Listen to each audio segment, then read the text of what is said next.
Hi, this is Sharon Rolfe, and I'm reading chapter number 7 of my book, Fresh Courage in Retirement, Finding Purpose, Essence, and Fulfillment.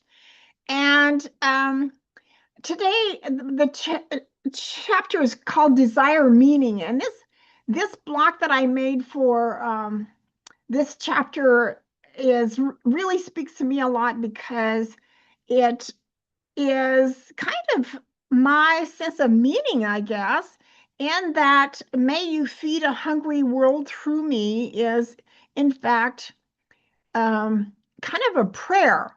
And I think spiritual things are a great way to find meaning. And so let's see how this goes for the rest of the reading this chapter. I think it's rich with content that you might be able to transform your life with, actually, if I can be that bold. All right. So, desire meaning. Are you finding a new sense of fresh courage now? I hope so. Something has changed for you. Once you thought you wanted endless pleasure, no demands on your time, uh, be able to come and go as you please. But maybe your focus has begun to change. You've become curious and maybe ready to dance with life again. Possibilities you never imagined have opened your eyes and heart a bit. It feels good and scary and amazing. There's a destiny starting to break through your imagination. Has it awakened an early dream you used to have in you? The freedom to golf and travel and gamble and dance and hike and sing and play poker and watch videos and be a foodie for 365 days a year, is it holding the same satisfaction that or fascination that it used to? The real freedom is having a choice. Maybe these things have become a distraction or the best choice at the time. Then they became a habit or became your social life. With new possibilities come new choices. So many things in life take courage, especially new things. It's looking at where you are and the future and asking yourself, which would I rather have? Grow or stay the same? The reality, though, is grow or become irrelevant and stagnant, then die. You picked up this book for the hope of something new to grab your attention and focus. Distractions weren't doing it for you anymore. Facebook, computer or video games, isolation became toxic. Maybe you've gotten to the place of being frustrated. You've had better days. You've got to do, to give or to do. You've got more to give or to do. You feel it inside, but nobody showed you a plan until now. I'm frustrated too because this is something everybody needs to know. I dare say, wants to know. Nothing about values gets covered in school or college unless by a lucky choice of instructors. Then taking it a step further to correlate your DNA and values. Nope, doesn't happen in school. Could it be that's why so many people are acting out, frustrated, bitter, cynical, and don't feel heard or seen or visible? I was surprised when my Taylor protocol profile called me an influencer. Who, me?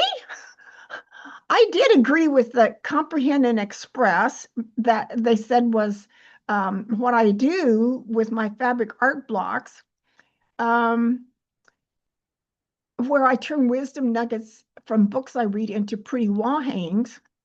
But influence behavior? Well, I am a behavioral scientist, but not quite sure about this, then experience the ideal they describe me as? Yes, that's what I'm talking about. The ideal of being in love with life and being fulfilled, of connecting with your purpose and not just a purpose. Heaven on earth, being true to your heart. I want you to experience the ideal. When you feel your life flowing effortlessly from your heart through your purpose, it feels like you're in love with life.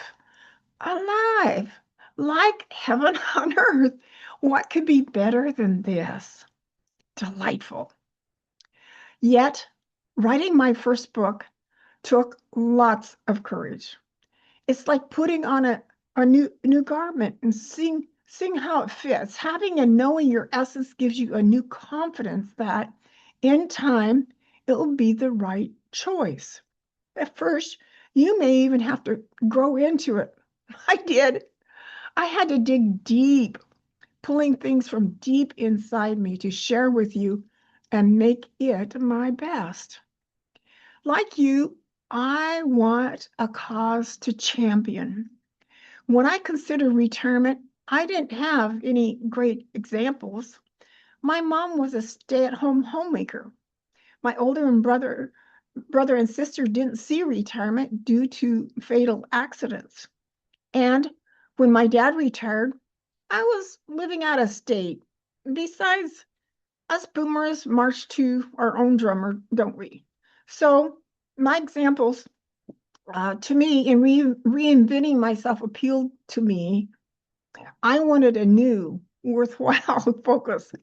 So I enrolled in a coaching program as a natural progression of my career, actually. I loved empowering people and helping them grow. In the process and building on that influence in my profile, I created some podcasts for boomers to expand their concept of what's possible. I'm still doing more empowering. In the process, I became impressed with a bigger need, a need for a culture change around retirement globally.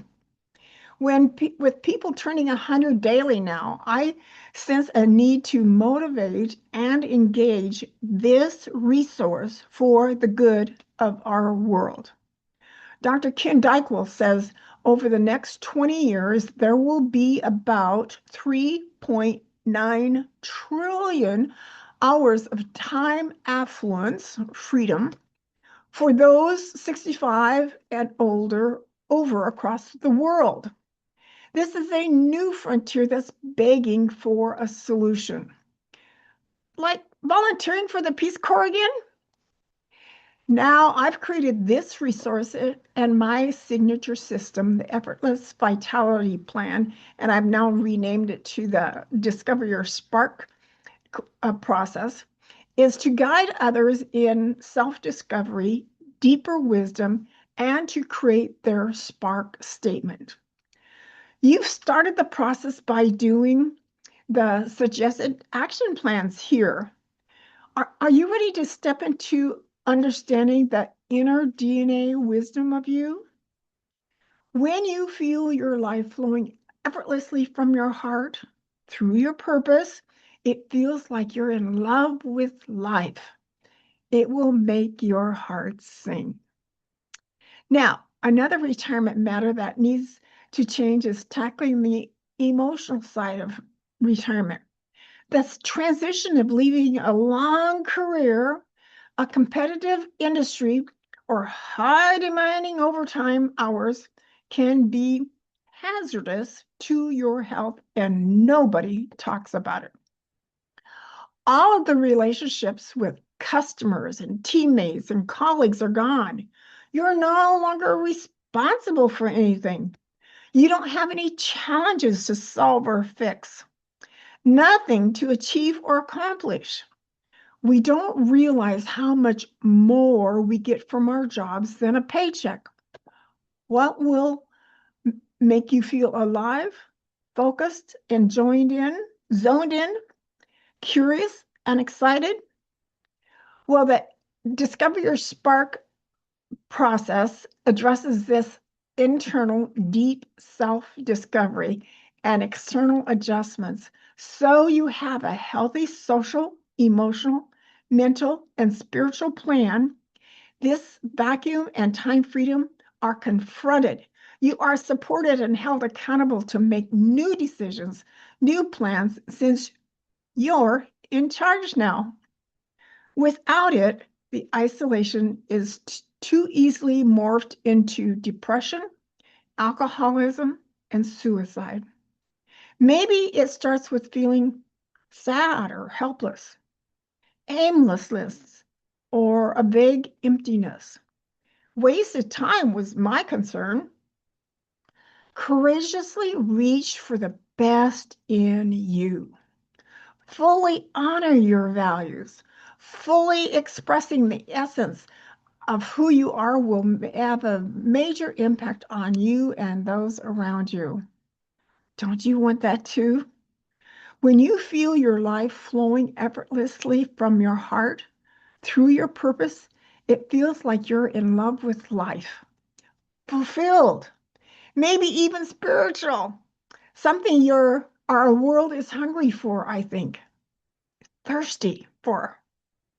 You can do this because you rock. You're worth it. When you get to be the boss of you, it's entirely your choice. I want you to feel complete, whole, satisfied, contented, happy, and touching the rainbow with meaning and purpose.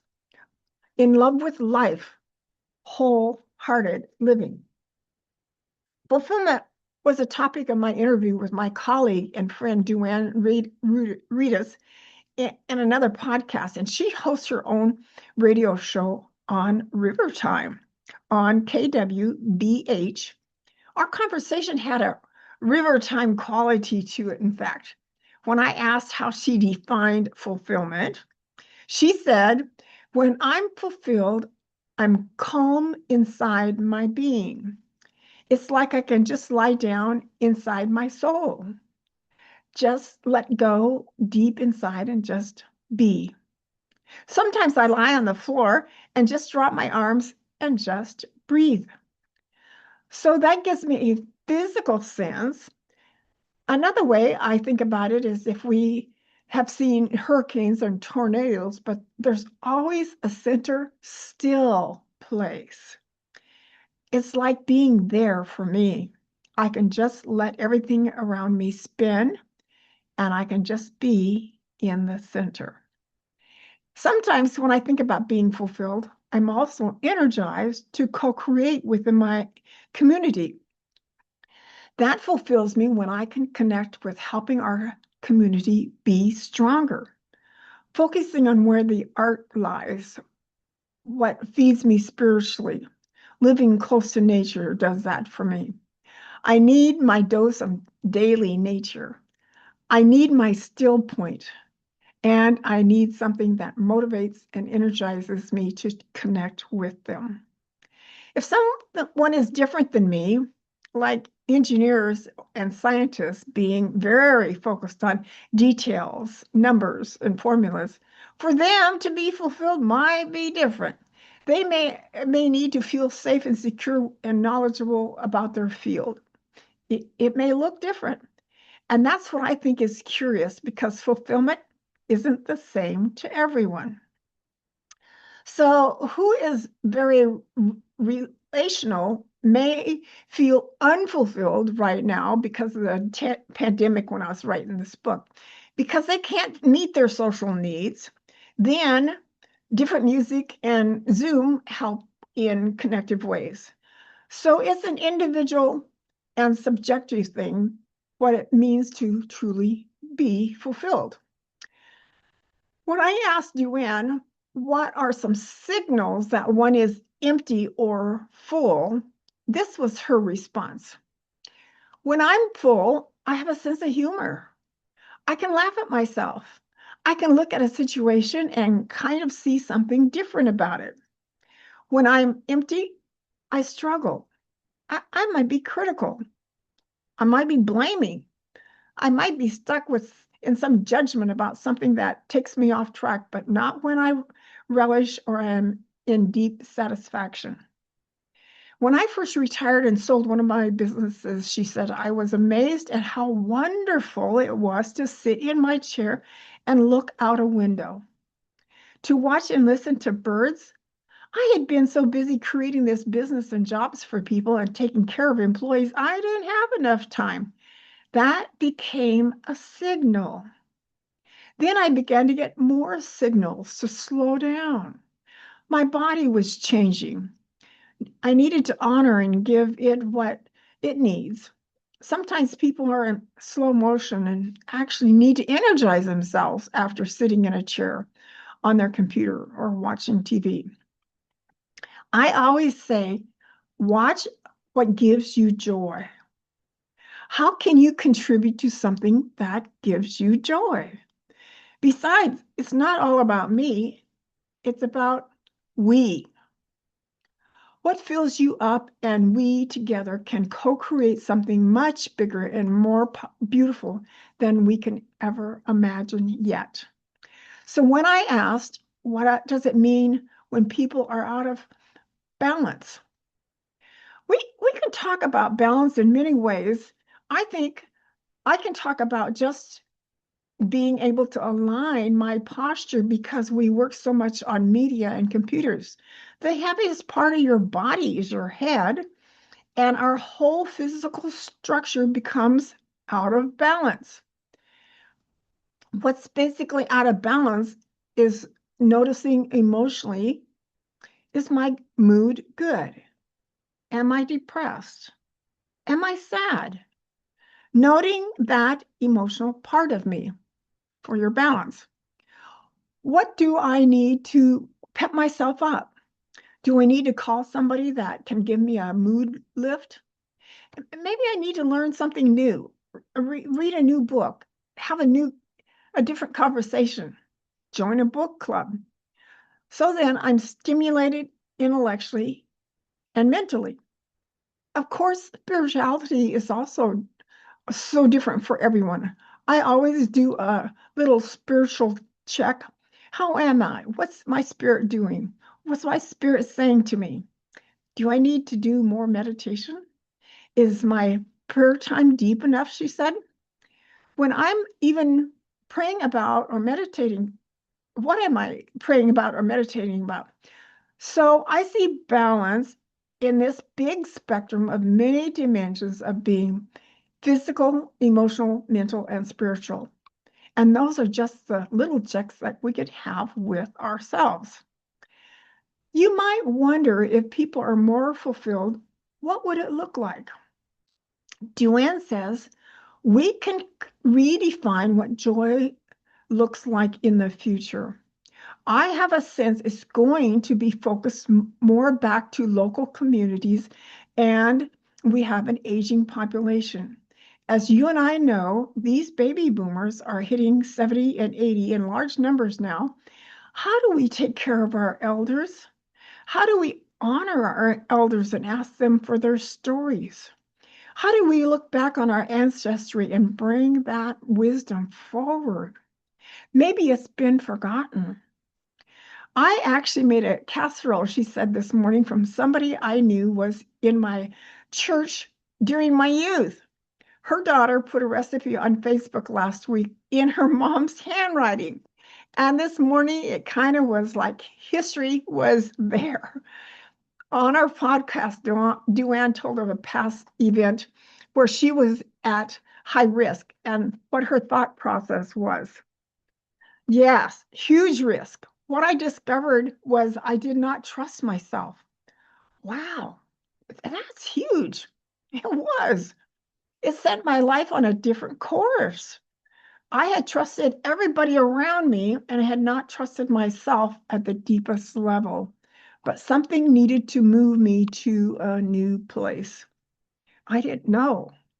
So everything I do now is if I hear a little voice that says, don't do that, you might not, blah, blah, blah. Somebody might not like it. I go back to my gut and my heart and say, yes, I trust myself. I have the strength and the power to trust myself. I'm making good decisions for me. Yes, there might be a tinge of risk, and it's okay. I think a certain amount of that is also faith in yourself, trust and faith. I'm not going to do something like jump off that pole without a bollard and rope on. I'm not going to put myself in a situation I knowingly know is unsafe.